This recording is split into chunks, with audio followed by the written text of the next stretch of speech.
Okay, we're back. Joel, you did a second experiment. You've mentioned it about whether a creative person discloses their use of AI. Tell us more about what you did for that experiment and what you got out of it. Yeah, so in this second experiment, we shifted to a traditional organizational setting. So we had subjects evaluate uh, an advertising employee, an employee within the advertising industry. This we provided the context around this employee. This employee was, highly reputed. They won a bunch of industry awards. People came to them for creative ideas all the time, right? And so, what one thing that was important about this experiment that differed from the previous was we controlled across all conditions for all participants saw someone who was highly reputed, right? And then what we varied, however, was disclosure. So we wanted to provide a more granular investigation into what different types of disclosures, how that triggers, what type of evaluations that trigger for observers. Hmm. And so we had four conditions. So in one condition, the reputed employee disclosed that they use AI in their creative work. In the second condition, we had uh, the reputed employee disclose that, well, I only use it for administrative tasks. I don't use it for creativity.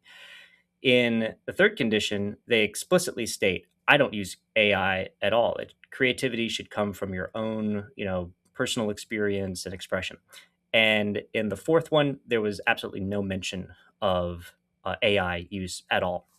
Right. And so this allowed us to see, well, what are the different effects of different types of disclosures? And so a few interesting things came out of this. So, for one, just as in our first experiment, disclosing AI use for creativity harmed the reputed employee's creative reputation. Uh, but disclosing for AI tasks also hurt. It also led to negative evaluations, albeit somewhat less, but not enough to completely offset the reputational damage.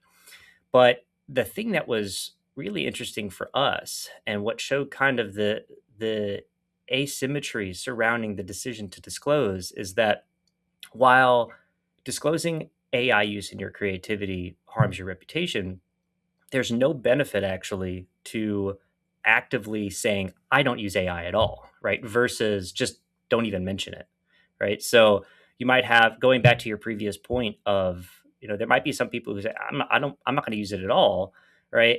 And maybe you think you get some benefits or, kudos for, planting your flag there and saying, nope, I'm a purist, I'm not using it.